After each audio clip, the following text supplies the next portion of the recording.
Once upon a time, there lived an unhappy young girl. Unhappy she was, for her mother was dead. Her father had married another woman, a widow with 2 daughters, and her stepmother didn't like her one little bit. All the nice things, kind thoughts, and loving touches were for her own daughters. And not just the kind thoughts and love, but also dresses, shoes, shawls, delicious food, comfy beds, as well as every home comfort.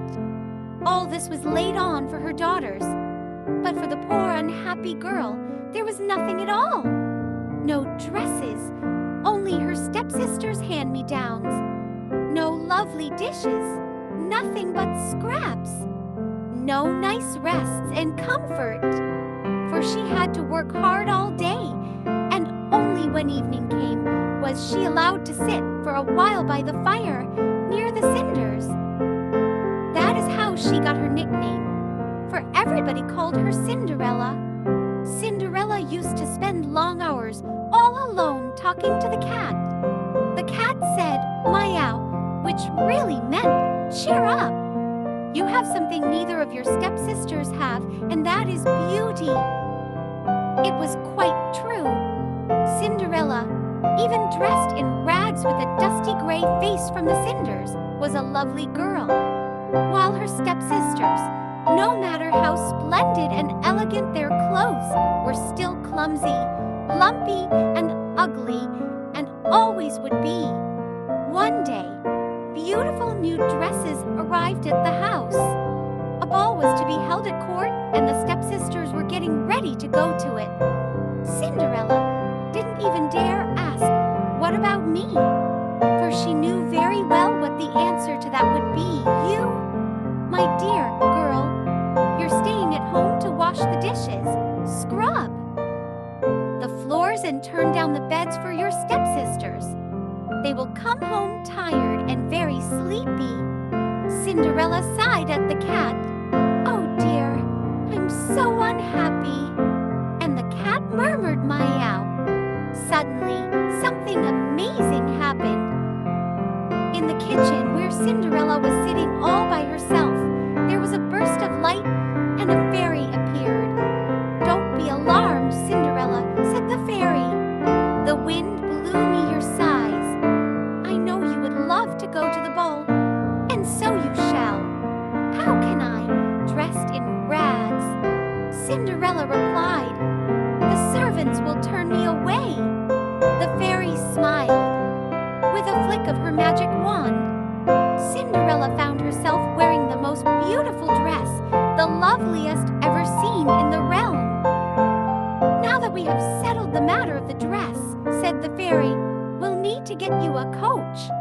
A real lady would never go to a ball on foot. Quick, get me a pumpkin," she ordered. "Of course," said Cinderella, rushing away. Then the fairy turned to the cat. "You, bring me 7 mice. 7 mice," said the cat. "I didn't know fairies ate mice too." "They're not for eating, silly. Do as you are told. And remember, they must be alive." Cinderella soon returned with a fine pumpkin, and the cat with 7 mice he had caught in the cellar. "Good!" exclaimed the fairy, with a flick of her magic wand. Wonder of wonders! The pumpkin turned into a sparkling coach, and the mice became 6 white horses, while the 7th mouse turned into a coachman in a smart uniform and carrying a whip. Cinderella could hardly believe her eyes. "I shall present you at court.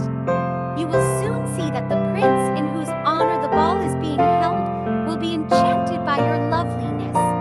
But remember, you must leave the ball at midnight and come home, for that is when the spell ends. Your coach will turn back into a pumpkin, the horses will become mice again, and the coachman will turn back into a mouse.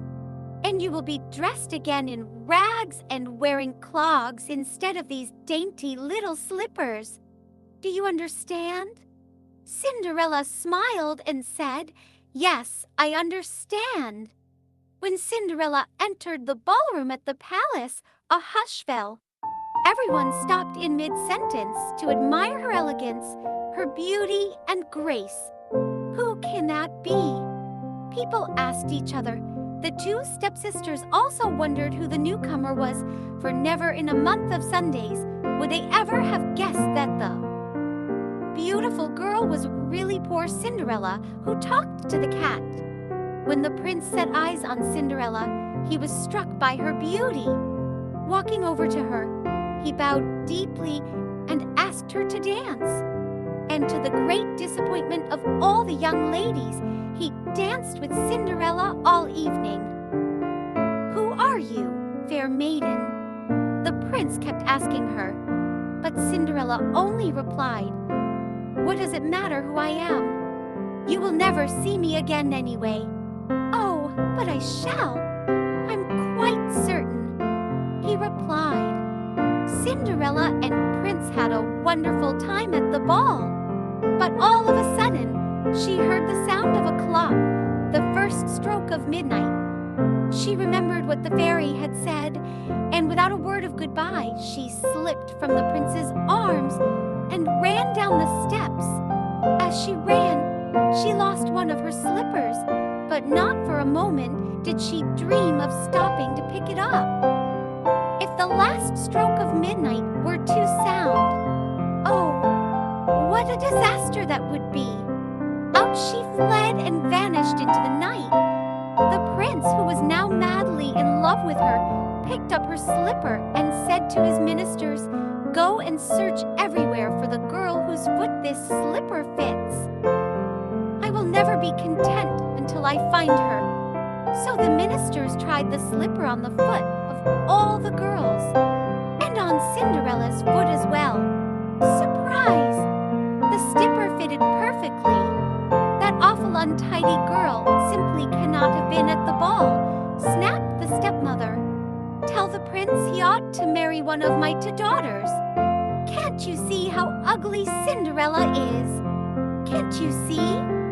Suddenly, she broke off, for the fairy had appeared. "That's enough!" she exclaimed, raising her magic wand. In a flash, Cinderella appeared in a